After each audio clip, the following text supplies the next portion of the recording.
का स्वागत करता हूँ और प्रारंभ करता हूँ। ज्ञानदार, धनदार, शानदार, कौन बनेगा करोड़पति?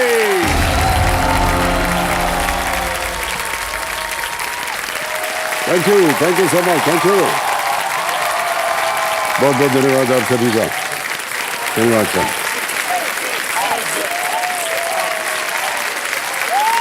बहुत बहुत धन्यवाद आपका, बैठ जाइए। तो देवियों सज्जनों, नया साल बस 4 ही दिन दूर है और जब भी नया साल आता है तो लोग खुद से कुछ वादे करते हैं कि अगले साल हम ये करेंगे, अगले साल हम वो करेंगे। लेकिन कुछ खास लोग ऐसे भी होते हैं जो वादा तो करते हैं लेकिन खुद से नहीं बल्कि देश से।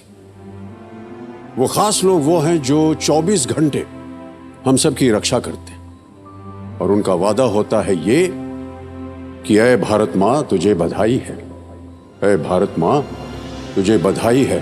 साल एक और गुजर गया, चेहरा समृद्धि का निखर गया, मुंह नाकामियों का उतर गया। साल एक और गुजर गया, कसम है तुझे कभी सर झुकाने न देंगे, कसम है तुझे कभी सर झुकाने न देंगे।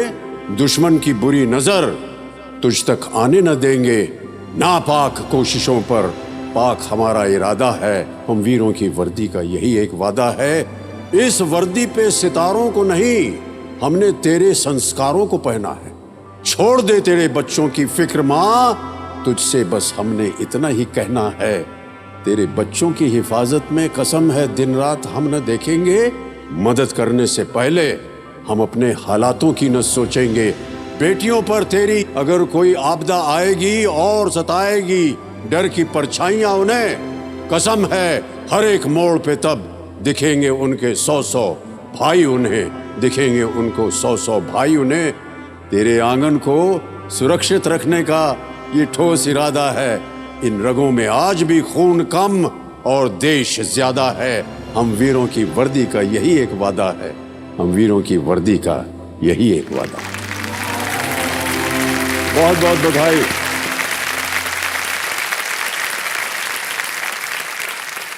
देखो सज्जनों, इस देश ने न जाने ऐसे कितने वीर पुत्र हैं जो अपनी जिंदगी का एक एक पल देश के नाम कर देते हैं। और ये हमारे लिए बड़े गर्व की बात है कि केबीसी के फिनाले वीक में एक ऐसे ही भारत के वीर पुत्र यहाँ आने वाले हैं जिन्होंने देश की सबसे बड़ी पुलिस फोर्स यानी यूपी पुलिस और दुनिया के सबसे बड़ी बॉर्डर फोर्स यानी बीएसएफ को कमांड किया है। मैं चाहता हूं देवियों सज्जनों कि सम्मान भरी तालियों के साथ स्वागत किया जाए former DG BSF and DGP Assam and UP Padmashri Prakash Singh. और सुनिए, प्रकाश जी को सपोर्ट करने आ रहे हैं वो जिन्होंने अपनी कला से देश के दिल में एक खास जगह बना ली है, जिनके जीवन का एक ही मंत्र है, फिट जीवन हिट जीवन है। पद्मश्री अक्षय कुमार। जोरदार तालियों के साथ उनका स्वागत किया जाए।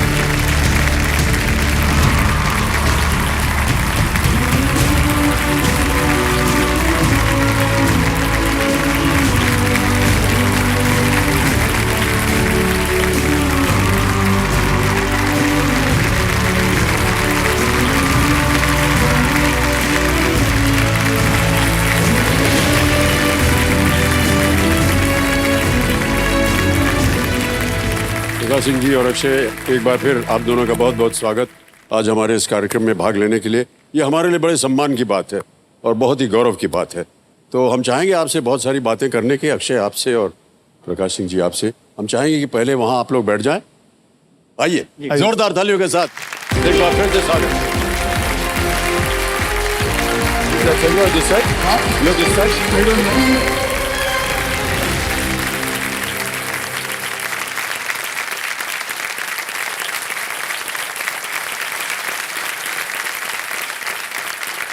प्रकाश सिंह जी और अक्षय, बहुत बहुत धन्यवाद आपका। देव संजू, ये जो वर्ष है देश के लिए बहुत ही विशेष है। भारत अपनी आज़ादी के 75 वर्ष मना रहा है और इन 75 वर्षों में हमारे देश की आर्म्ड फोर्सेस और पुलिस फोर्सेस ने देश की शांति और सुरक्षा में अपना अतुल्य योगदान दिया है। और इसके उपलक्ष्य में यदि आप कुछ कहना चाहें। देखिए, पुलिस फोर्स और आर्म फोर्सेस जो हैं ये हिंदुस्तान के लिए बहुत ही, मतलब हिंदुस्तान क्या किसी भी देश के लिए ज़रूरी है, हिंदुस्तान के लिए ख़ास तौर से ज़रूरी है। और ख़ास तौर से मैं इसलिए कह रहा हूँ कि हमारे पड़ोसी हमसे ज़रा ज़्यादा मोहब्बत करते हैं। तो चीन हमारे लिए कुछ समस्याएं खड़ी करता रहता है, पाकिस्तान समस्याएं खड़ी करता रहता है। पूर्व में बांग्लादेश ने भी बड़ी समस्या खड़ी की थी, पर अब खैर फिलहाल वो अभी नियंत्रण में है। भारत को विशेष तौर से इतने बड़े पुलिस फोर्स की ज़रूरत है क्योंकि हमारी आंतरिक सुरक्षा की समस्याएं भी बहुत गंभीर है। प्रकाश जी, मैं आपसे ये पूछना चाहूँगा कि पुलिस फोर्सेस का जो मतलब क्या क्या है उसके अंदर, मतलब कौन से यूनिट्स आते हैं? देखिए, ऐसे हिंदुस्तान में तो लॉ एंड ऑर्डर और पुलिस जो है स्टेट सब्जेक्ट है, इसलिए हर राज्य की अलग अलग पुलिस है। इसके अलावा कुछ केंद्रीय पुलिस बल है जिनको सेंट्रल आर्म पुलिस फोर्सेस कहते हैं। 3 तो सीमा की सुरक्षा के लिए बने हैं। बॉर्डर सिक्योरिटी फोर्स जो पाकिस्तान और बांग्लादेश की सीमाओं की सुरक्षा करती है। उसके अलावा एसएसबी है जो भूटान और नेपाल की सीमाओं की सुरक्षा करती है। असम राइफल्स है जो म्यांमार बॉर्डर को देखती है। अलावा उसके कुछ विशेष कार्यों के लिए अलग अलग संगठन हैं, जैसे सेंट्रल इंडस्ट्रियल सिक्योरिटी फोर्स है जो औद्योगिक प्रतिष्ठानों के और एयरपोर्ट्स की सिक्योरिटी देखती है। नेशनल सिक्योरिटी गार्ड है जो वीआईपी सिक्योरिटी और एंटी टेररिस्ट ड्यूटीज़ में आती हैं। इसके अलावा रेलवे प्रोटेक्शन फोर्स और अन्य दल हैं। इसके अलावा कुछ इन्फोर्समेंट एजेंसीज हैं, इंटेलिजेंस ब्यूरो है, सेंट्रल ब्यूरो ऑफ इन्वेस्टिगेशन है, इन्फोर्समेंट डायरेक्टरेट है इत्यादि। बहुत सारी फोर्सेस जो हैं एक साथ काम कर रही है हम सबको सुरक्षित रखने के लिए। प्रकाश जी और चर्चा करेंगे इसके ऊपर प्रकाश जी, और अक्षय आपसे भी बहुत सारे प्रश्न पूछेंगे। और हम जानते हैं कि आप दोनों जो हैं किसी एक बहुत ही नेक काज के लिए खेल रहे हैं। जितनी भी धनराशि आप दोनों जीतेंगे वो इस नेक काज में जाएगी। तो हमारी जो सबसे पहली प्रथा होती है कि जो कंपेनियन आप लाए हैं अपने साथ प्रकाश जी, उनका परिचय करवा दिया जाए। जी, तो किसे लाए हैं आप आज? मेरी पत्नी सावित्री सिंह आई हुई हैं। जी, प्रणाम करता हूँ आपको सावित्री जी और स्वागत इनका हमारे इस कार्यक्रम में। और आपके सुपुत्र भी आए हुए हैं। मेरा छोटा बेटा आया हुआ है और मेरे बेटे की पत्नी है और ग्रैंडसन है। जी, प्रणाम करता हूँ आपको। आपका भी स्वागत हमारे इस कार्यक्रम में। Thank you so much for being here. Alright, पूरा परिवार आ गया है आज कार्यक्रम देखने। बहुत बहुत बधाई आपको। ऑलराइट, खेल की ओर बढ़ा जाता है प्रकाश जी। तो इस समय बता दें कि आप दोनों इस समय स्पॉटलाइट पर हैं और खेल की शुरुआत करते हैं। गेम के रूल्स तो आपको पता ही होंगे। केवल आपका ध्यान जो है हम बता दें, जो हमारी 3 लाइफलाइंस हैं वो बहुत ही महत्वपूर्ण होती हैं। पहली लाइफलाइन है ऑडियंस पोल। यहाँ की जनता जो बैठी हुई है इनसे आप वोटिंग करके प्रश्न का उत्तर मांग सकते हैं। दूसरी है 50-50। जब आप ये लाइफलाइन लेंगे तो उन 4 विकल्पों में से 2 गलत विकल्प जो हैं वो मिट जाते हैं। तीसरी लाइफलाइन है वीडियो कॉल अ फ्रेंड, यानी कि 3 नाम आप दोनों ने दिए होंगे जिनसे आप बात करके उनसे प्रश्न का उत्तर मांग सकते हैं। वो है तीसरी लाइफलाइन। प्रारंभ किया जाए। लेट्स प्ले कौन बनेगा करोड़पति।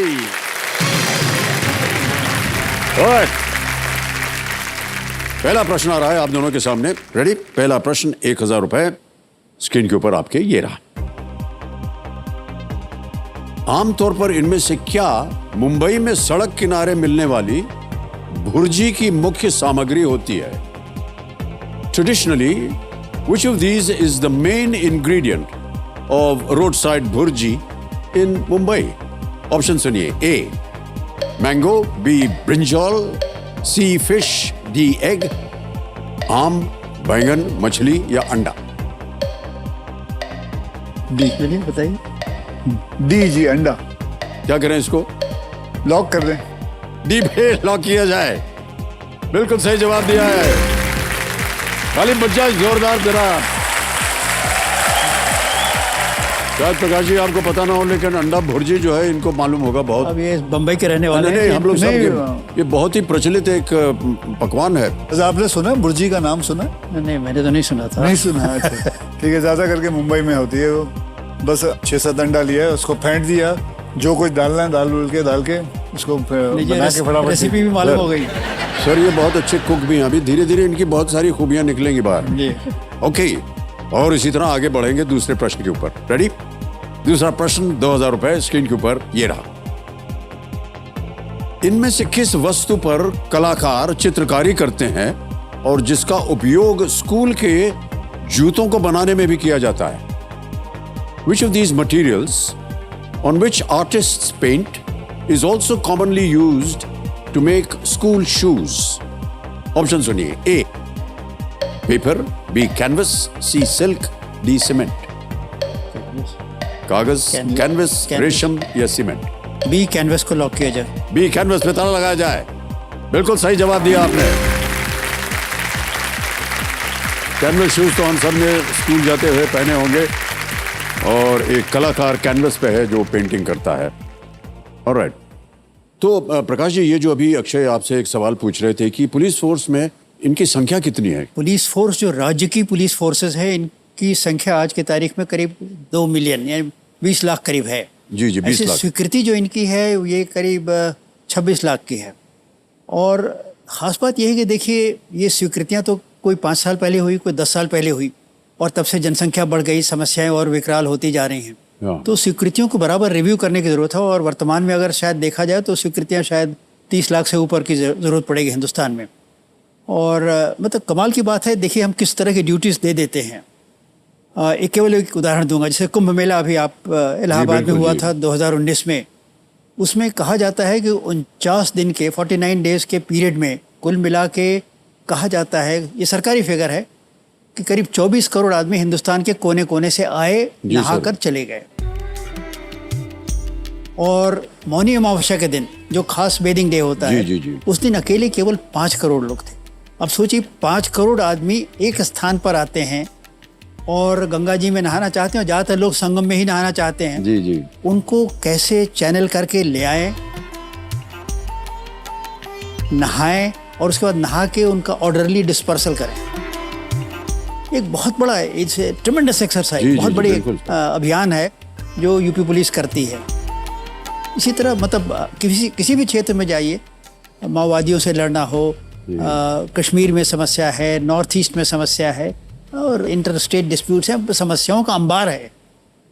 ये कुंभ मेला की आपने बात की, और ऐसा माना जाता है जो पिछला कुंभ मेला हुआ, इसका जो मैनेजमेंट जिसकी चर्चा आप कर रहे हैं अभी, ये अद्भुत थी सर। मैं बताऊं सर, मैं इंटरनेशनल सेमिनार्स में जाता हूं और विदेशी अधिकारियों के सामने जब मैं कुंभ मेला की भीड़ की बात करता हूं तो वो एकदम सोचते हैं कि ऐसा हो भी सकता है। पहले तो इतनी बड़ी जनसंख्या में लोग एक स्थान पे एकत्रित होकर नहाते हैं, यही बात सुन को बड़ी अजीब लगती। फिर इसका आप इंतजाम कैसे करते हैं? प्लानिंग तो छोड़ दीजिए, कल्पना से ही बाहर है। जी। अक्षय, आप कभी गए हैं कुंभ मेला?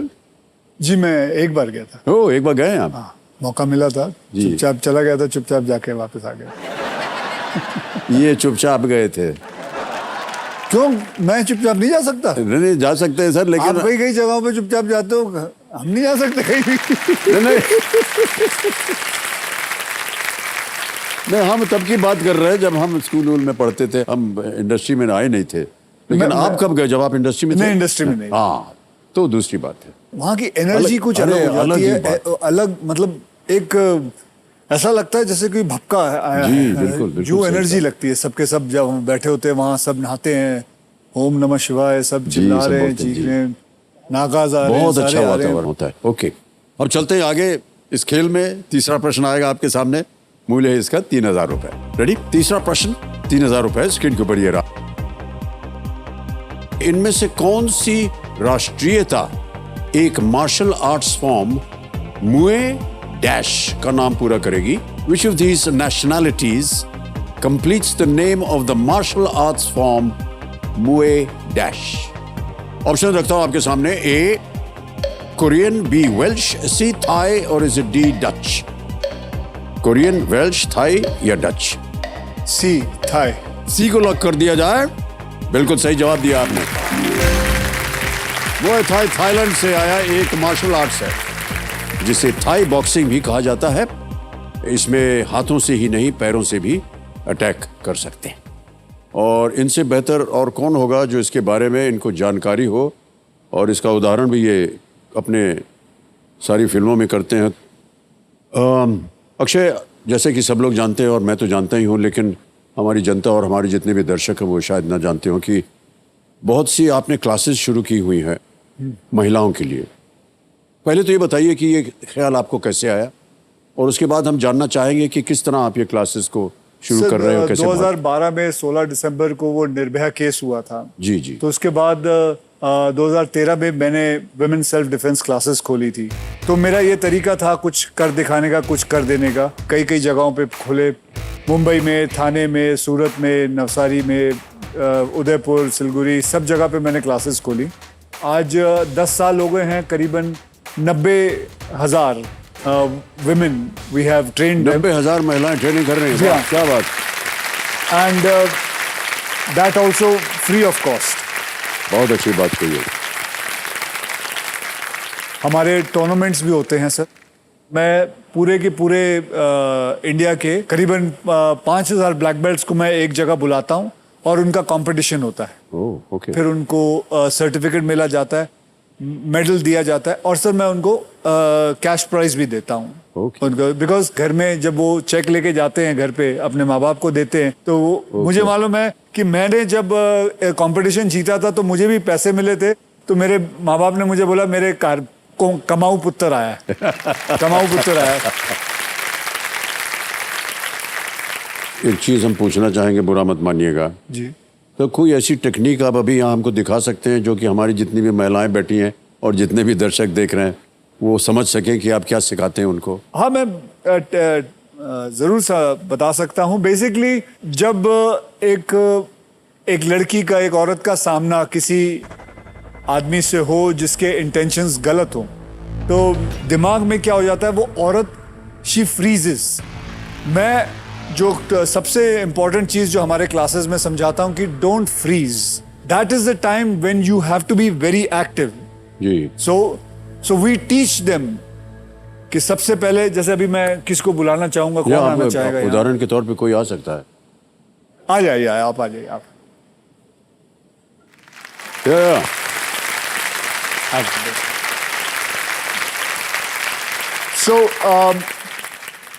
जैसे कि अभी ये रात को लड़की चल रही है, तो समझो 2 लड़के आए। अच्छा, यहां दीवार है, तो एक वहां से आया, एक यहां से आया, तो आप क्या करोगे? पकड़ लिया। तो सबसे पहले मैं आपको बताना चाहता हूं कि वैसे ना साइकोलॉजिकली आदमी क्या करता है कि ऐसे हो जाता है, तो वो दीवार की तरफ जाता है। सबसे इंपॉर्टेंट है चिल्लाना, जितना जोर से हो सके चिल्लाओ, बिकॉज जो आदमी आया है वो भी एक्चुअली डरा हुआ है। तो आप सबसे ज्यादा जरूरी है चिल्लाना, और चिल्ला के उस तरफ भागना। समझो मैं आया, आप भागो, चिल्ला के भागोगे जोर से। Ready? Ready, come come.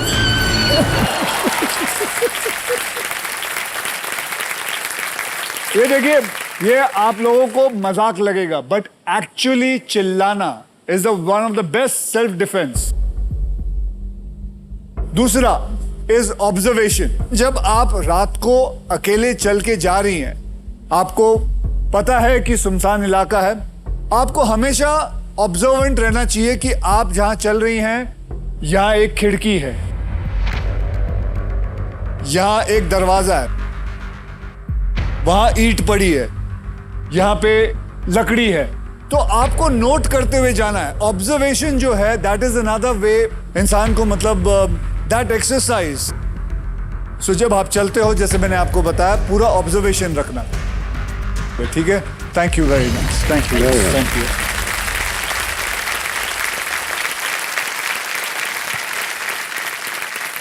Thank you so much Akshay, बहुत बहुत धन्यवाद आपका। बहुत सारी इंपॉर्टेंट चीज़ें बता दी आपने। ऑलराइट, आगे चलते हैं। प्रकाश सिंह जी और अक्षय, 3 प्रश्नों का सही उत्तर हो गया। अब आ गया है चौथा प्रश्न। रेडी? चौथा प्रश्न 5,000 रुपए आपके स्क्रीन के ऊपर ये रहा। इनमें से कौन सा नाम फिल्म निर्माता भाई अब्बास मस्तान का नाम पूरा करता है? Which of these names completes the name of the filmmaker brothers Abbas Mastan? Option सुनिए। ए बर्मा वाला, बी बाटली वाला, सी स्क्रू वाला, या डी कुआजरी वाला? सर ए बर्मा वाला लॉक। ए बर्मा वाला लॉक कर दिया जाए। बिल्कुल सही जवाब दिया आपने। अब्बास मस्तान बर्मावाला ये एक निर्देशक की जोड़ी है और जिन्होंने खिलाड़ी और बाजीगर जैसी फिल्मों का निर्देशन किया है। और अक्षय आपने भी काम किया होगा उनके साथ। बहुत सारी फिल्में उन्होंने बनाई हैं और बहुत ही सुपरहिट फिल्में बनाई हैं उन दोनों भाइयों ने।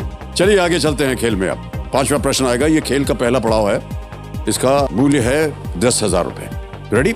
5वां प्रश्न 10,000 रुपए आपकी स्क्रीन के ऊपर ये रहा। महाभारत में भगवान इंद्र ने अलग वेश धारण करके किसके कवच और कुंडल मांगे थे? In the Mahabharata lord Indra disguised himself and asked whom for his kavach and kundals. A. Arjun, B. Karna, C. Duryodhana या D. भीम? कर्ण। बी कर्ण को लॉक किया जाए। B. कर्ण पे ताला लगाया जाए। बिल्कुल सही उत्तर दिया आपने, बधाई।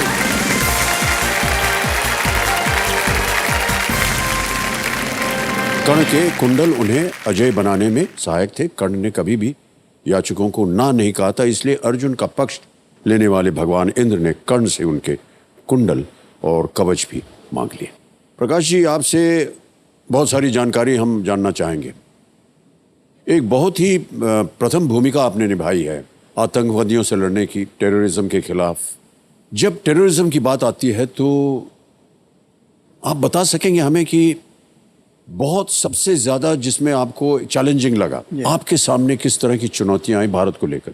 देखिए, ऐसे आतंकवाद से तो कुछ भाग्य कहिए या दुर्भाग्य कहिए जी, एक न एक क्षेत्र जहां आतंकवाद से प्रभावित थे, मेरी पोस्टिंग एक के बाद एक होती रही और मेरे जीवन के करीब 12 वर्ष ऐसे ही क्षेत्रों में मेरी नौकरी बीती। पर आतंकवाद के दृष्टि से सबसे भयंकर स्थिति का जो मुझे सामना करना पड़ा और जहां मुझे ऐसे अनुभव हुए जिसको मैं कभी ज़िंदगी भर नहीं भूल पाऊंगा, वो रहा पंजाब में। 87 to 91 का वो पीरियड ऐसा था जब पंजाब आतंकवाद की आग में जल रहा था।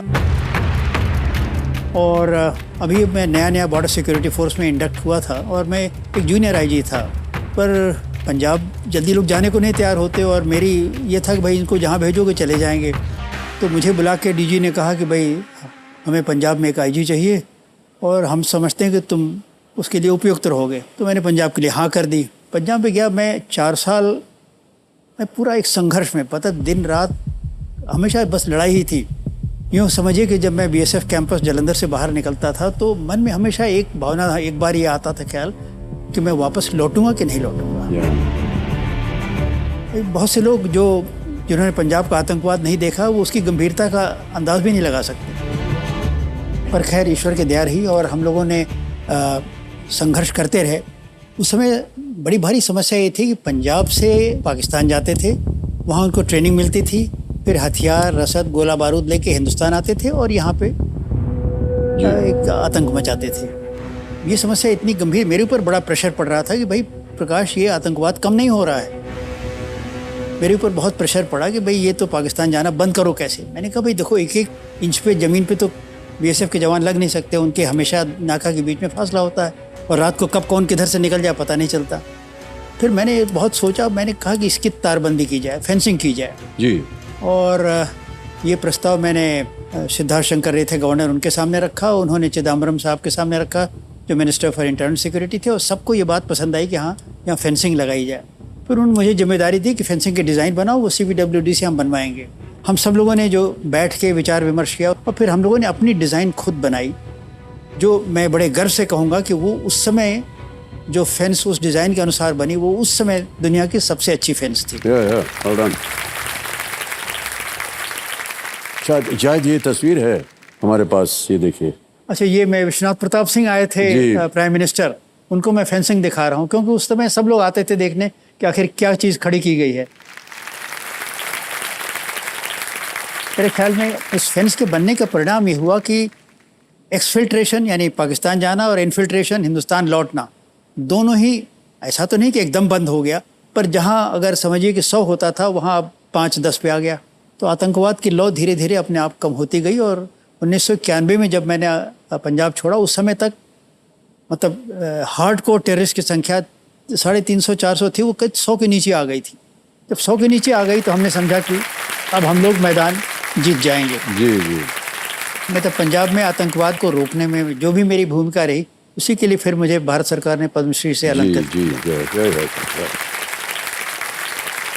अक्षय, आप कभी गए हैं LOC, लाइन ऑफ एक्शन? जी, मैं गया हूँ। आप गए हुए हैं? जैसलमेर वाले हैं, दूर से देखा था मैंने।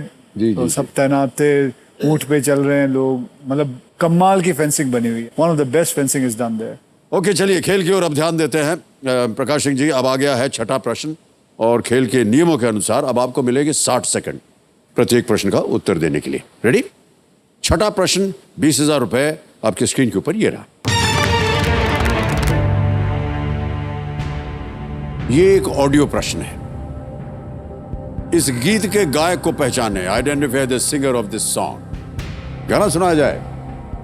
कहीं दूर जब दिन ढल जाए, सांझ की दुल्हन बदन चुराए, चुपके से आए मेरे ख्यालों के आंगन में, कोई सपनों के दीप जलाए, दीप जलाए, कहीं दूर जब दिन ढल जाए।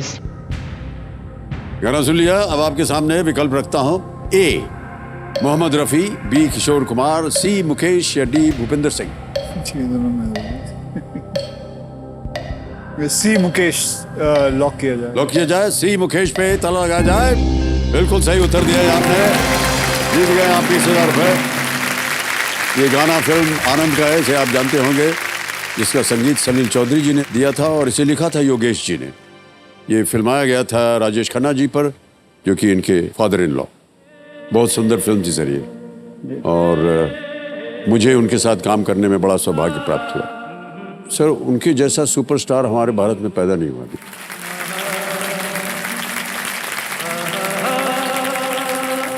क्योंकि उनकी फैन फॉलोइंग, उनके लिए जो जिस तरह से उनके ख्याति मिली थी उनको, अद्भुत सर। ऐसी ख्याति आज तक किसी को मिली नहीं है। अक्षय, एक चीज़ हमने देखी है आपके व्यवसाय में, ख़ास तौर से जिस तरह के आप निर्णय लेते हैं कौन सी फिल्म की जाए।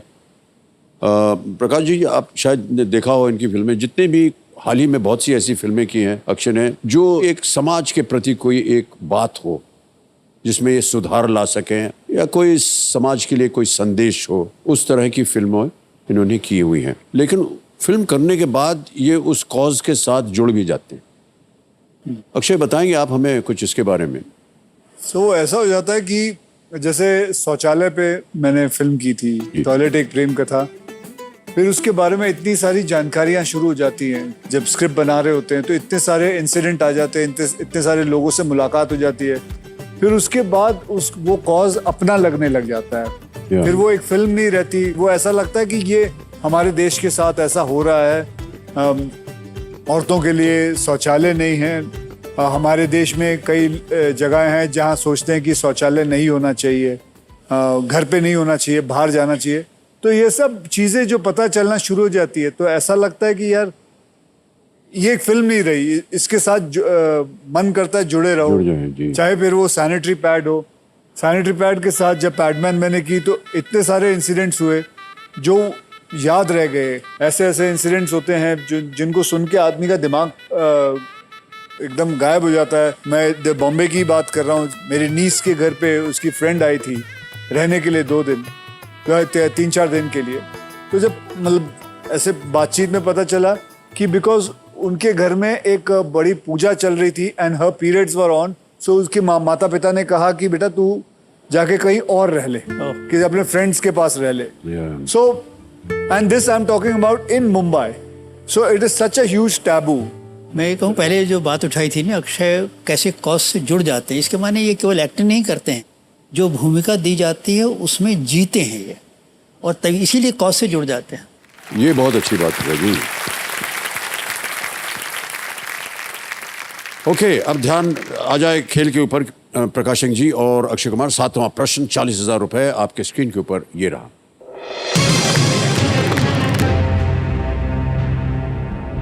1961 1961 से 1989 तक 1989 तक कौन सा शहर दो देशों को अलग करने वाली एक दीवार से विभाजित था? From 1961 to 1989, which city was divided by a wall that separated two countries? Option रखता हूं आपके सामने. A. Berlin, B. हैनोई, C. Kabul या D. निकोसिया.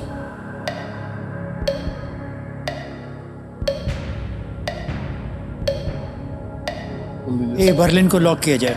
ए बर्लिन पे ताला लगाया जाए. बिल्कुल सही जवाब दिया आपने. और 1961 में 1961 में पूर्वी जर्मनी ने एक बैरियर का निर्माण किया जिससे बर्लिन वॉल कहा जाता है, और इससे पूर्वी जर्मनी के लोगों को पश्चिम बर्लिन और पश्चिम जर्मनी तक पहुंचने से रोक दिया गया था. और फिर जाकर के, जैसे कि आपको मालूम होगा, ऑलमोस्ट 1989 में जाकर के वो वॉल तोड़ी गई. ओके, 8वां प्रश्न आ रहा है. इसका मूल्य है 80,000 रुपए. 8वां प्रश्न 80,000 रुपए. स्क्रीन के ऊपर ये रहा.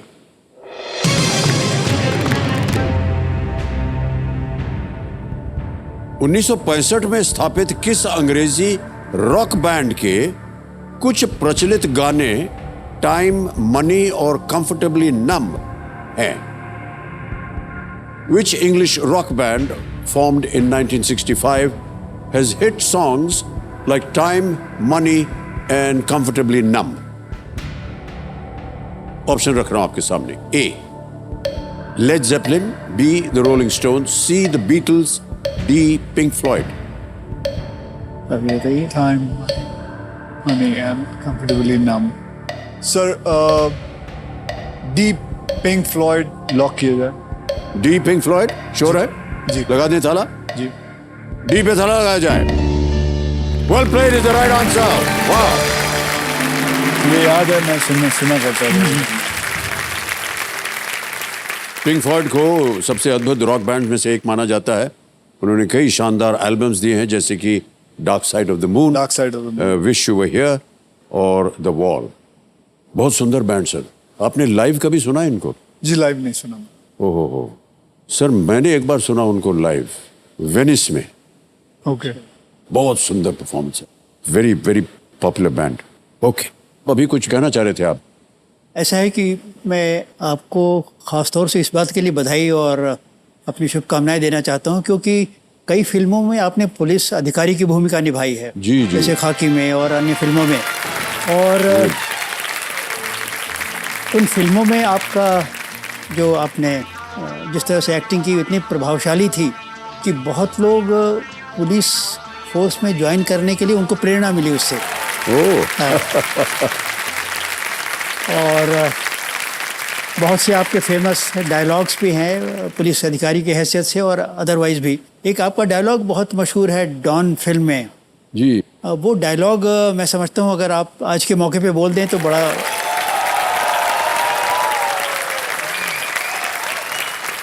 मान्यवर. वो डायलॉग बोल देंगे तो पुलिस के खिलाफ जाएगा. कोई बात नहीं. डॉन को पकड़ना मुश्किल ही नहीं, नामुमकिन है.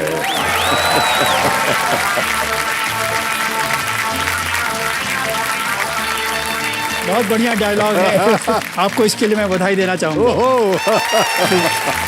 Thank you so much sir. Thank you. और पहले पुलिस पकड़ पाई हो या ना पाई हो, पर आज तो पकड़ लिया. Thank you so much sir. Thank you so much Prakash ji. आइए, big hand for Prakash Singh ji. Sir, इनके पीछे तो 11 मुल्कों की पुलिस है, लेकिन कभी आप किसी के पीछे पड़े हो? आप किसी कोई डॉन के पीछे या किसी के पीछे? देखिए, डॉन के पीछे तो नहीं, पर आतंकवादियों के पीछे मैं बराबर पड़ा रहा और उसका नतीजा ये रहा कि आतंकवादी मेरे पीछे पड़ गए. हाँ. एक घटना बताऊंगा संक्षेप में ही. मैं नागालैंड में था और उन दिनों नागा विद्रोही पहले तो पाकिस्तान अपनी फौज भेजते थे वहाँ से ट्रेनिंग और हथियार लेने के लिए. बाद में जब 71 में वो आज़ाद हो गया और बांग्लादेश बन गया, तो फिर उन्होंने चीन भेजना शुरू किया. और मुझे याद है करीब एक गैंग गया था करीब 350 नागा विद्रोहियों का, यूनान प्रोविंस चाइना. और ये लोग वहाँ करीब साल भर रहे और ट्रेनिंग करके हथियार लेके बड़े सोफिस्टिकेटेड वेपन्स लेकर ये आए. आने में इतनी होशियारी की कि नागालैंड में एकदम पूरी फौज नहीं घुसी, वो कहीं से 5 आदमी घुसा दिए, कहीं से 8, कहीं से 10, इसलिए फौज और आसाम राइफल्स वगैरह इनको बॉर्डर पर नहीं इंटरसेप्ट कर पाए। पर नागालैंड में घुसने के बाद ये एक जगह हाइड आउट में अपने चले गए। अच्छा, सबको मालूम था कि नागा विद्रोही आ गए हैं और ये कहीं कैंप कर रहे हैं, पर कहाँ कैंप कर रहे हैं किसी को पता नहीं। अब भारत सरकार भी परेशान। तो वहाँ GOC 8 माउंटेन डिवीज़न कोहिमा के पास होते थे, उन्होंने मुझे बुलाया कि Prakash, I want intelligence about that. तो फिर मैंने अपने सोर्सेज को लगाया। 1 महीने में सारी जानकारी मुझको मिल गई कहाँ हैं, और फिर मैंने अपने सोर्स के द्वारा गाइड्स भी ले लिए। फिर जनरल रॉली थे उस समय 8 माउंटेन डिवीज़न, तो उन्होंने जैसे इन्फॉर्मेशन मैंने दिया, मैंने कहा सर गाइड्स भी मैं दूंगा। तो उन्होंने पूरी एक ब्रिगेड डिप्लॉय किया। तो उन्होंने कहा इसको तो मैं अटैक करूंगा। अटैक किया उन्होंने, और उस अटैक में चाइनीज़ हथियार पहली बार हमको मिले और चाइनीज़ लिटरेचर मिला। चाइनीज़ लिटरेचर मतलब चाइना में जो इन्होंने सीखा है वो सिखलाई इन्होंने, सब जो डायरीज़ में नोटेड थी चाइना में हमें क्या सिखलाई गया है वगैरह वगैरह, वो डायरीज़ मिली। और 22 नागा विद्रोहियों को भी पकड़ लिया गया। और इस घटना के बाद नागा विद्रोहियों को ये बात बड़ी खटकी कि हमारा सीक्रेट कैंप कैसे आउट हो गया, यहाँ पे फौज कैसे हमारे पास तक पहुँच गई और हमको अटैक किया। अब उन्होंने भी, उनके भी सूत्र होते हैं, उन्होंने सब पता करना शुरू किया। मालूम किया कि सब प्रकाश सिंह इसके सूत्रधार हैं। तो उन्होंने कहा अब इस आदमी को छोड़ना नहीं है। तो उन्होंने उन दिनों नागा विद्रोहियों का एक संगठन था, उसको कहते थे Naga federal government. Naga federal government के प्रेसिडेंट ने एक आहजा निकाला। आहजा माने एक आदेश। उन्होंने निकाला कि ये प्रकाश सिंह ने यहाँ इस कैंप पे हमारे पे अटैक करा था, अब he has to be disposed of. अच्छा, हमारा इंटेलिजेंस नेटवर्क ऐसा था कि उनके ये ऑर्डर इशू करने के 1 हफ्ते के अंदर हमको उसकी कॉपी मिल गई। फिर मैंने भारत सरकार को तुरंत मैसेज भेजी कि देखिए ऐसी ऐसी बात है, ये आपकी सूचनार्थ है। भारत सरकार में लोग परेशान हो गए। डायरेक्टर इंटेलिजेंस ब्यूरो ने कहा तुम पहली फ्लाइट लेके दिल्ली आओ। तो दिल्ली में गया, डायरेक्टर इंटेलिजेंस ब्यूरो के सामने इसी तरह बैठा हुआ था। उन्होंने कहा प्रकाश, इन परिस्थितियों में तुम नागालैंड वापस मत जाओ, मैं तुम्हें पोस्टिंग दे रहा हूँ, कल यहीं ज्वाइन कर लो IB हेडक्वार्टर्स में। अब मुझे करीब 3.5 साल हो गए थे। मैंने कहा सब मेरा टर्म ख़त्म होने वाला है। मुझे ये लगा कि मैं चलाऊँगा तो ऐसे तो कोई कुछ नहीं कहेगा, पर मुझे बराबर ये बात खटकेगी कि प्रकाश तुम डर गए थे और इसलिए तुमने ये प्रस्ताव स्वीकार कर लिया। ये फीलिंग मेरे लिए असह्य थी। मैंने कहा नहीं सर, मैं अपना टर्म पूरा करके आऊँगा, जो खतरा होगा देखा जाएगा, ईश्वर की इच्छा है। वापस जाके मैं 4 महीने और रहा, और it was a cat and mouse game. They were chasing me, I was dodging them. Every day I move to a different location. Nobody knew my location except my boss. I was using separate code words for every day. मैं रोज़ दफ्तर जाता था या कहीं भी था, जहाँ भी रहता था, तो ये सोचता था कि भाई आज का दिन सही सलामत गुजरेगा कि नहीं। वो मेरे लिए बड़ा एक ट्रॉमेटिक पीरियड था मेरे जीवन का। और मैंने पत्नी को नहीं बताया था, बच्चों को बताने का सवाल ही नहीं, वो छोटे छोटे थे। तो वो एक ऐसा अनुभव था जो मतलब 3-4 महीने तक मेरे ऊपर दिमाग पे इतना प्रेशर था कि मैं बता नहीं सकता। किसी के दिमाग पर भी सर ये तो बहुत ही खतरनाक है कि आपका डेथ वारंट निकला हुआ है और आप देख रहे हैं कि इसे बट पढ़ मैं रहे ये हो किस सोच रहा तरह हूँ से कि आपकी वाइफ पीछे बैठी है। जी मैडम, आप पे क्या गुजरती थी जब ऐसा सब कुछ हुआ? हमारे हस्बैंड ने तो बताया नहीं था मुझे, लेकिन रोज कहीं जाते थे तो इनके गाड़ी के नंबर बदल जाते थे, और ऐसे थोड़ा थोड़ा जैसे लगता था कि किसी ऐसी जगह जा रहे हैं जहाँ खतरनाक जगह है। तो मुझे थोड़ा सा तो आभास था कि इनके ऊपर ऐसा बीत रहा है, लेकिन मैं कुछ कर तो सकती नहीं थी। तो मैंने सोचा कि नहीं, ये सब जो कुछ होना है वो तो भगवान के दया से होता है। तो हम भगवान पर मेरा बहुत विश्वास है, इसलिए अगर भगवान ऐसा चाहेंगे तो जरूर होगा, नहीं चाहेंगे तो कभी नहीं। बिल्कुल सही है।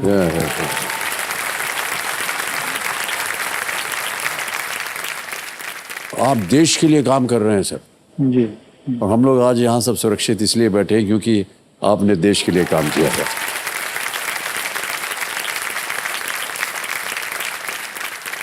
जो आपके बगल में बैठे हैं भाई साहब, ये भी खतरों से कम खेलने वालों में से नहीं है, मशहूर खिलाड़ी हैं, बहुत ज्यादा।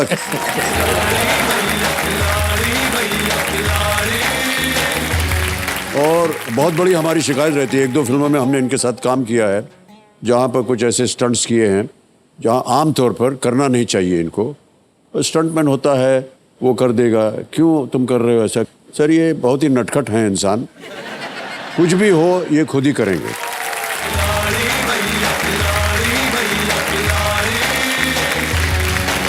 और सर एक बात बताएं, भाई साहब जहाज के ऊपर चढ़ गए थे। जहाज के ऊपर? जहाज जी। भाई साहब आप बताएंगे हमको ये कैसे किया आपने? कर लिया सर, अब नहीं करूंगा। बस उस वक्त कर लिया सर, हो गया जो हो अच्छा गया। एक बात बताइए, आपका विवाह हो चुका था उस समय? नहीं हुआ था ना? सर मैं यही जानना चाहता, बट अक्षय ये पागलपन है सर, ये नहीं, बिल्कुल पागलपन है। मैं कहाँ मना कर रहा हूँ सर, ये पागलपन भी नहीं है, बेवकूफ़ी है सर। लेकिन क्या, बस उस वक्त जोश था। आपने भी कितने स्टंट किए? नहीं सर, हमने सब कुछ किया हुआ है, लेकिन थोड़े बहुत प्रिकॉशन के साथ हम करते हैं। यानी ज़्यादा से ज़्यादा हम हेलीकॉप्टर से लटके हैं और उसमें तार वार से बांध देते हैं, आपको बेल्ट होती है तार के साथ, और जो हेलीकॉप्टर का डंडा होता है नीचे उस पर तार लगा होता है, तो उसको पकड़े रहते हैं सर। कभी कभी क्या होता है सर, उसकी गलत चीज़ हो जाती है उसमें। हवाई जहाज जब टर्न करता है ना सर हवा में, तो जी फोर्स जो है वो 4 गुना हो जाता है जी। तो फोर्स ऑन योर बॉडी जी। तो उसने समझाया कि थोड़ा सा फोर्स ज़्यादा हो जाएगा, उसको आपको सहना पड़ेगा। ओके। और जब कभी भी आपको कोई संकट हो, आपको लगे कि तकलीफ आ रही है, तो दोनों पाँव आप ऐसे ऐसे कर लीजिएगा, ऐसे ऐसे ऐसे घुमा लीजिएगा, तो वो हमको इंडिकेशन मिलेगा कि कुछ प्रॉब्लम है, हम लैंड कर जाएंगे। सर चले तो गए हम ऊपर, और जैसे ही उसने टर्न मारा सर वो तार टूट गया। अब हम उसको अपने बल से पकड़ के लटके हैं, और ऐसे ऐसे सर न जाने कितनी बार हमने टांग हिलाया, वो पायलटवा सुना ही नहीं, उड़ता चला गया।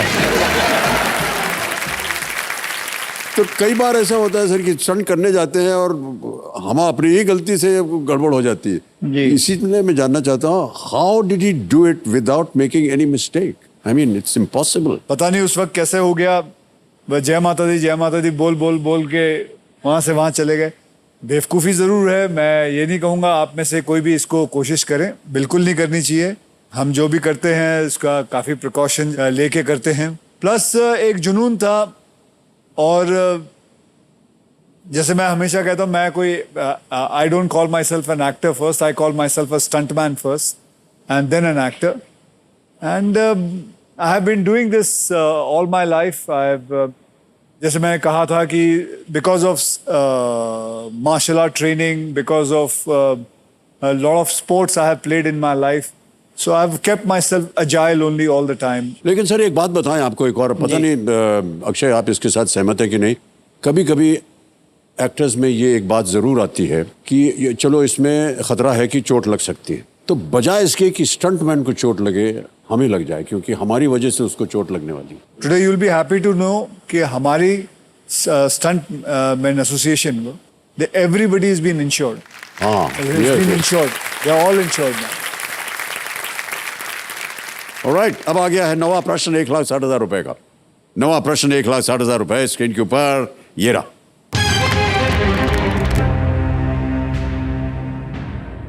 भारत के प्रथम श्रम मंत्री और 1952 ओलंपिक में भारतीय पुरुष हॉकी टीम के कप्तान के लिए कौन सी उपाधि समान है?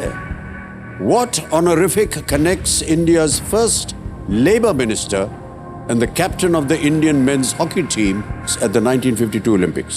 Option सुनिए। A दादा, B सरदार, C बाबू या D बहादुर? बोल दे या अभी कुछ किसी से कंसर्न? नहीं कि दादा तो था नहीं, सरदार बाबू हो सकते हैं। केडी सिंह बाबू एक हिंदुस्तान के मशहूर प्लेयर थे हॉकी के। First labour minister and the captain of the Indian hockey team. And the first labour minister बाबू कौन थे?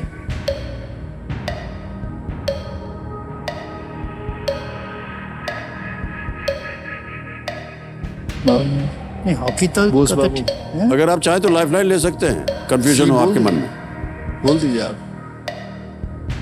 पक्का है? बोलो बोलो, सब जा रहे, टाइम जा रहा है। अच्छा जी, सी बाबू को लॉक किया जाए।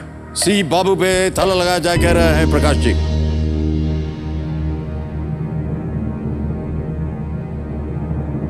सर 3 लाइफलाइन थी आपके पास, आपने उनका उपयोग नहीं किया। लेकिन सर बाबू सही हो गया है। Well done।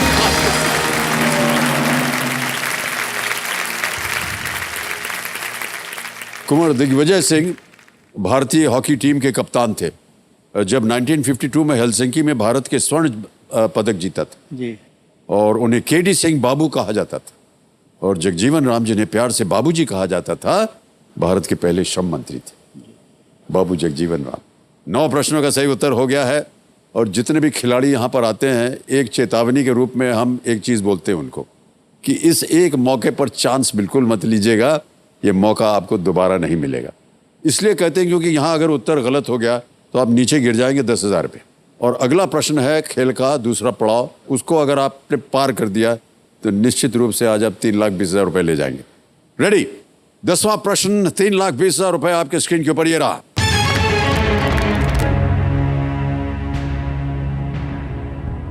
यदि आप कैम्बल बे, माउंट हैरियट या सैडल पीक राष्ट्रीय उद्यानों का दौरा कर रहे हैं तो आप किस स्थान पर होंगे?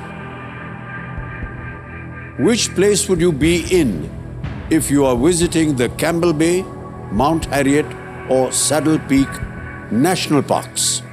Options रख रहा हूं आपके सामने। A. Andaman and Nicobar, B. Puducherry, C. Lakshadweep, D. Diu। National Parks। मालूम है? मुझे नहीं मालूम। अच्छा, 3 लाइफलाइन है आपके पास। जैसे कि हमने चेतावनी कही थी, तीनों लाइफलाइन जीवित हैं, आप चाहें तो उनका उपयोग कर सकते हैं। कर रहे हैं। इसे नॉट श्योर लाइफ लाइन का उपयोग कर लूँ। माउंट बे, सैडल पीक, लाइफ लाइन मान लेते हैं। सर लाइफलाइन ले लेते हैं सर। लाइफलाइन शांत हो जाए डीजे बाबू। तीनों लाइफलाइन जीवित है, कौन सी लेंगे? Audience poll. जी। ऑडियंस पोल लेना चाह रहे हैं, इसको अंकित कर दिया जाए। ऑडियंस आपकी बारी आ गई है, वोटिंग मीटर अपने हाथ में लीजिए और हमारे जो विशेष मेहमान हैं उनकी मदद कीजिए। यदि आप कैम्बल बे, माउंट हैरियट या सैडल पीक राष्ट्रीय उद्यानों का दौरा कर रहे हैं तो आप किस स्थान पर होंगे? A. Andaman and Nicobar, B. Puducherry, C. Lakshadweep या डी. दीव। और आपका समय शुरू होता है अब। हाँ।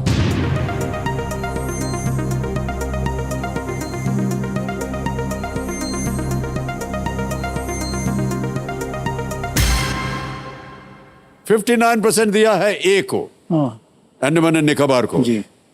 8% है बी, 12% है सी और 21% है We D. should go with that. क्या करेंगे? सर वहीं जाते हैं, ए पे जाते हैं। ए अंडमान एंड निकोबार। ए इसे lock अंडमान किया एंड जाए। निकोबार लॉक किया जाए। देखे जाए जनता सही है कि नहीं। Yes they are right, well played. Thank you, thank you.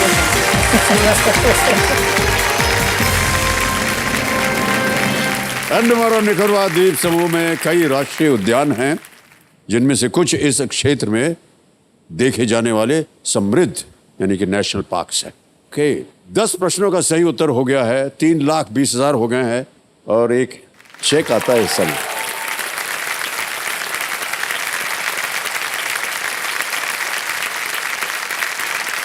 ये सर चेक।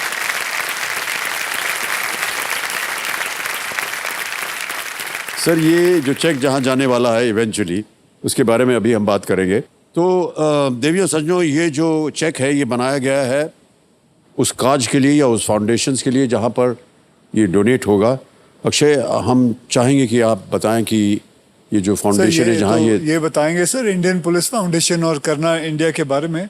जी सर प्रकाश जी आप बताएं कि देखिए, इंडियन पुलिस फाउंडेशन की स्थापना 2015 में की गई। इसलिए इंडियन पुलिस फाउंडेशन की स्थापना हुई कि पुलिस रिफॉर्म्स के बारे में जो भी कोशिशें होनी हैं, और ये कोशिशें सुप्रीम कोर्ट के ऑर्डर्स तक ही नहीं सीमित रहेंगी बल्कि उससे ज़्यादा जाएंगी। पुलिस सुधार एक बड़ा व्यापक विषय है और हम लोग कुछ न कुछ एक्टिविटीज़ करते रहते हैं। कुछ खास एक्टिविटीज़ के बारे में आपको बता दें, जैसे औरतों के खिलाफ अपराध बहुत बढ़ रहे थे। जी हाँ। तो हमने देश के करीब 6 राज्यों की राजधानियों में एक कॉन्फ्रेंसेस की, स्टेक होल्डर्स कॉन्फ्रेंसेस की, और उसमें क्राइम अगेंस्ट वुमेन कैसे कम किया जाए और कैसे उस पर नियंत्रण लाया जाए, इसके बारे में स्थानीय लोगों से बातें हुई और उसके लिए एक योजना बनी।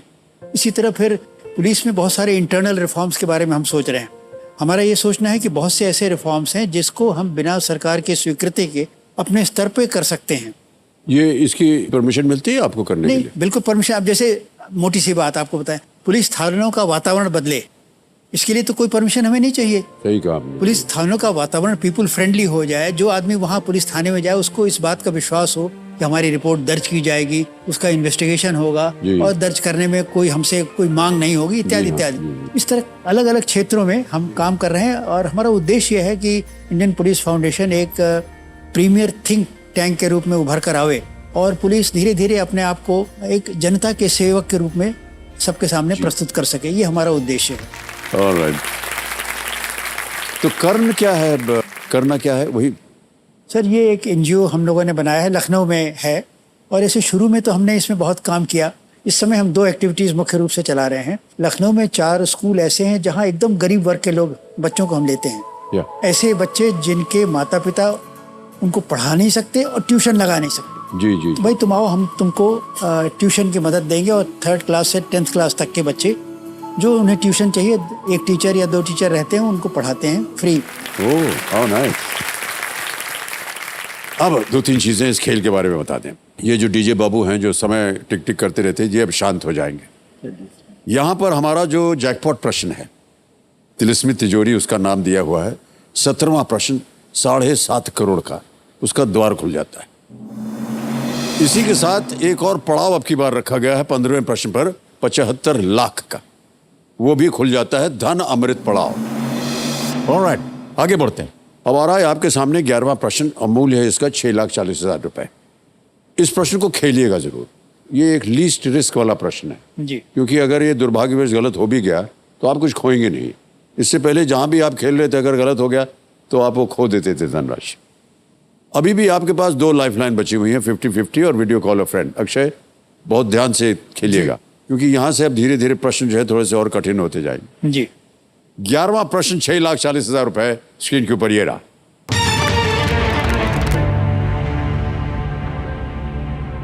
ये एक इमेज प्रश्न है, हम आपको एक तस्वीर दिखाएंगे और उस तस्वीर के आधार पर यह प्रश्न है कि चित्र में दिखाए गए दोनों प्रधानमंत्रियों के कार्यकाल के बीच की अवधि में इनमें से कौन सी घटना हुई थी? Which of these events occurred after the person on the left vacated the post of PM and before the person on the right took charge as PM? 84 words के बारे तस्वीर देख लीजिए, ये है वो तस्वीर। में नहीं, चरण सिंह और वीपी सिंह के कार्यकाल के बीच में। ये देख लिया होगा आपने कि प्रधानमंत्री कौन थे? जी, देख लीजिए। ऑप्शन रखने जा रहा हूं। A, release of Sholay. B, Pokhran 1 nuclear test. C, Vajpayee के time. First mobile phone call in India. D, Rakesh Sharma travels to space.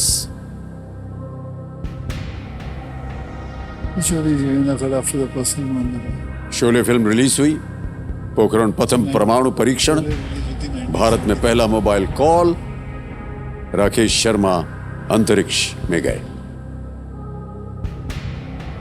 Rakesh Sharma भी नहीं थी, इंदिरा गांधी जी थी। सब इंदिरा गांधी जी थी। बिफोर विच, तो इवेंट के बारे में पूछ रहे हैं, इंदिरा गांधी से क्या मतलब? चित्र में दिखाए गए दोनों प्रधानमंत्रियों के कार्यकाल के बीच की अवधि में एक इनमें मिनट, से कौन सी घटना हुई थी? Pokhran first nuclear test. अगर कष्ट हो रहा हो तो आपके पास अभी भी 2 लाइफलाइन है, उनका उपयोग किया जा सकता है। भारत में पहला मोबाइल कॉल, शर्मा अंतरिक्ष में गए।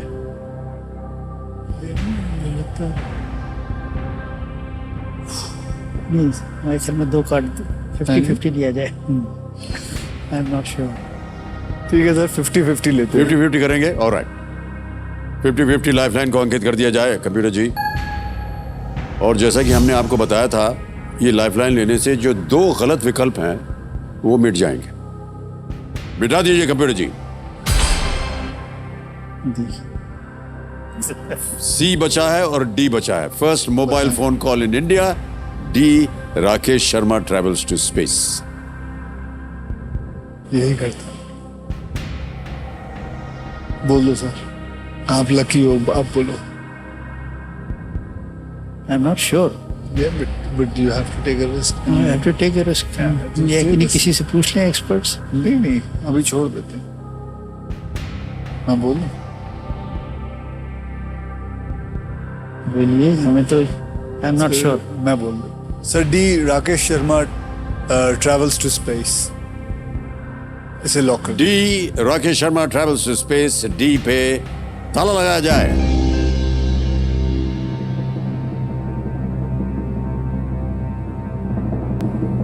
भाई साहब, आपको मालूम है राकेश शर्मा कब गए थे स्पेस में और कौन प्रधानमंत्री था उस समय? इंदिरा गांधी जी थी। इसीलिए हम पूछे थे, एक का कार्यकाल समाप्त, दूसरे का आरंभ हुआ था। बिल्कुल सही जवाब दिया आपने। चौधरी चरण सिंह बाएं तरफ 1979 से 1980 के बीच प्रधानमंत्री थे। विश्वनाथ प्रताप सिंह 1989 से 1990 के बीच प्रधानमंत्री। राकेश शर्मा 1984 में अंतरिक्ष में गए थे। ये प्रधानमंत्री श्रीमती इंदिरा गांधी के दूसरे कार्यकाल के दौरान हुआ था। शोले 1975 1975 में रिलीज हुई। भारत में पहला मोबाइल फोन या कॉल 1995 में था और पहला पोखरण परीक्षण जो था वो 1974 उसमें हुआ था। ऑलराइट, अब खेल की ओर बढ़ते हैं आगे। 12वां प्रश्न आ गया है। 12,50,000 रुपए इसका मूल्य है और वो आपकी स्क्रीन के ऊपर ये रहा।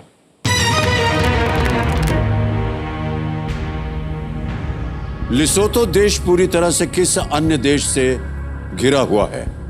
The country of Lesotho is completely surrounded on all sides by which other country? A. Egypt. B. South Africa. C. Nigeria. D. Namibia. मिस्र, दक्षिण अफ्रीका, नाइजीरिया या नामीबिया?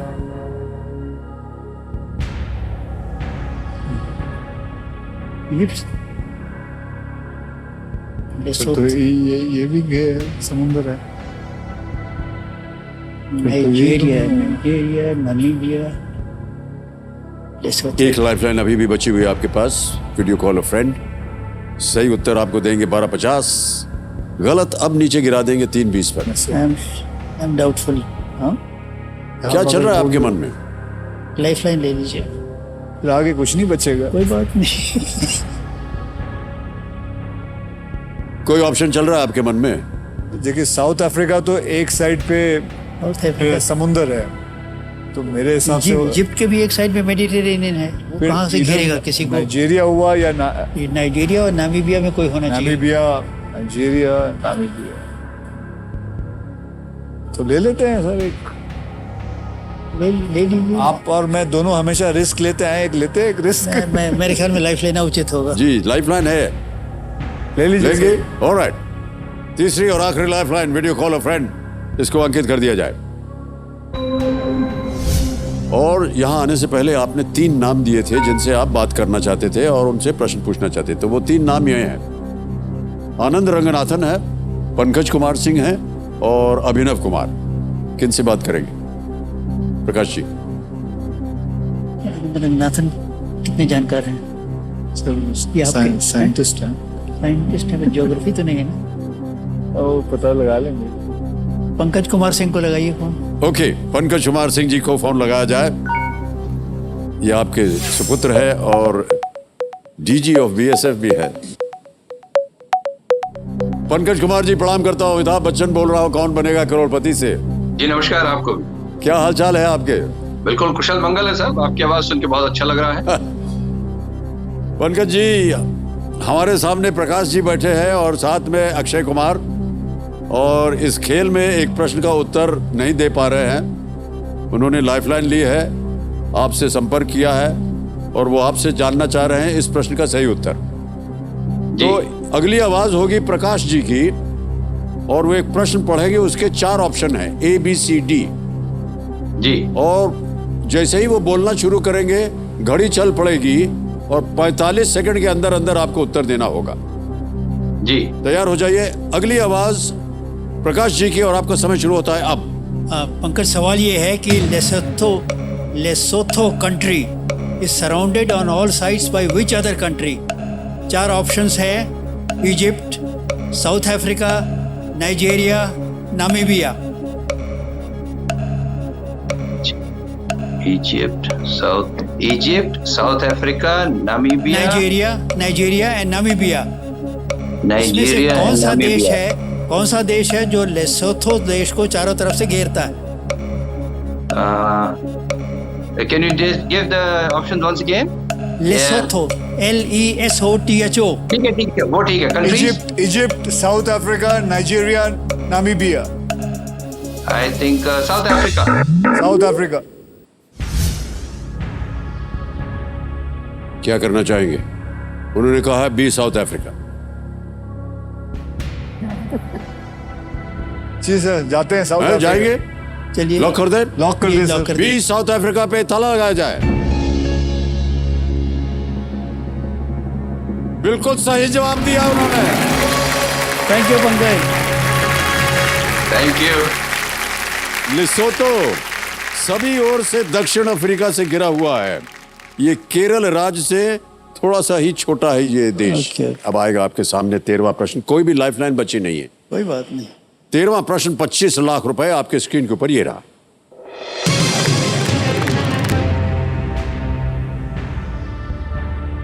इनमें से किस ऐतिहासिक घटना के दौरान किए गए कार्यों के लिए पहला अशोक चक्र प्रदान किया गया था?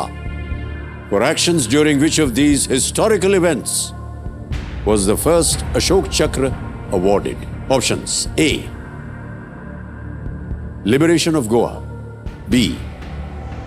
Bangladesh War. C. Siachen conflict. D. Liberation of Hyderabad. Bangladesh में गोवा की मुक्ति, हैदराबाद तो नहीं हो सकता। बांग्लादेश युद्ध, सियाचेन संघर्ष, हैदराबाद की हैदराबाद नहीं हो सकता। हैदराबाद नहीं हो सकता। सियाचिन कॉन्फ्लिक्ट नहीं हो सकती। गोवा बहुत पुरानी बात है। एक चीज और आपको बता दें, आपके पास कोई लाइफलाइन नहीं है। गलत हो गया यहां पर तो आप नीचे गिर जाएंगे 3-20 पे। सही हो गया तो खैर 25 लाख तो आप जीत ही जाएंगे, लेकिन किसी भी समय आप गेम क्विट कर सकते हैं और 1250 आप जीत रहे हैं। सबसे पहले तो गोवा हुआ था। नहीं, गोवा के पहले हैदराबाद हो गया था। गोवा 61 में हुआ। सियाचिन कब हुआ था? सियाचिन कॉन्फ्लिक्ट तो चल ही रही है। वो तो चल रही, लेकिन शुरू कब हुआ था?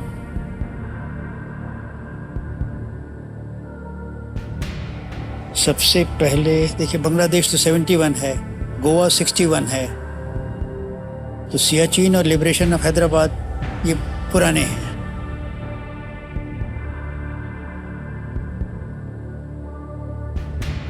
सी और डी में है।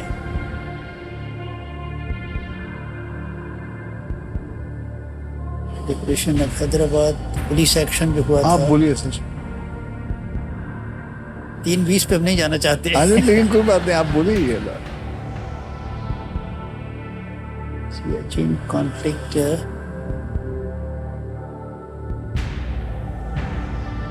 सियाचिन कॉन्फ्लिक्ट तो सर काफ़ी शुरू में हो गई थी। उसका शुरुआत कब हुई थी? एक इंडियन आर्मी ऑफिसर ने जाके ही surprise the Pakistanis and captured Siachen, established Indian authority of Siachen. Liberation of Hyderabad was soon after independence.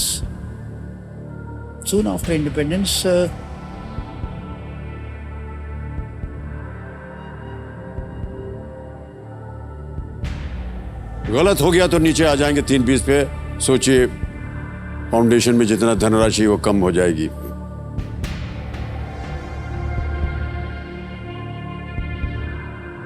Sir liberation of Hyderabad करते हैं It sir. happened immediately after independence. It happened. हाँ, तो लिबरेशन ऑफ हैदराबाद कर लेते हैं। लिबरेशन ऑफ हैदराबाद चलिए lock साहब कर करें। लेते हैं, देखा Alright. जाएगा। हाँ, उंगली हम भी घुमाए बैठे हैं।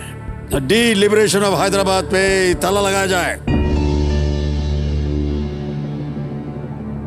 सर ये सही हो गया।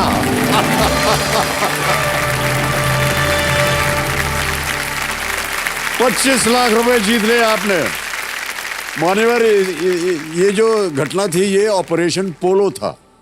चलिए सर। ऑपरेशन पोलो हैदराबाद को भारत में शामिल करने के लिए चलाया गया अभियान था हवलदार बचित्तर सिंह और नायक नर बहादुर थापा, दोनों को 1948 में ऑपरेशन पोलो के दौरान वीर गति प्राप्त हुई थी, इसलिए उनको मरणोपरांत शोक चक्र दिया गया था। ऑलराइट सर, ये हूटर बजता है खेल की समाप्ति के लिए। तो सबसे पहले तो आप दोनों को हम बहुत बहुत धन्यवाद देना चाहते हैं और आभार प्रकट करना चाहते हैं कि आप दोनों आ जाए, और बहुत सी अच्छी अच्छी बातें हुई प्रकाश जी, आपके मुख से हमने सुनी। अक्षय ने कितनी अच्छी अच्छी बातें बताई, और इसी तरह आपको तरक्की मिलती जाए अक्षय। ये जो आपने 25 लाख रुपए जीते हैं, ऐप द्वारा डिजिटली ट्रांसफर हो जाएगी। आपके फाउंडेशन का नाम आ गया है, अकाउंट नंबर आ गया, ट्रांसफर नाउ दबाएंगे और 25 लाख रुपए दाब देंगे।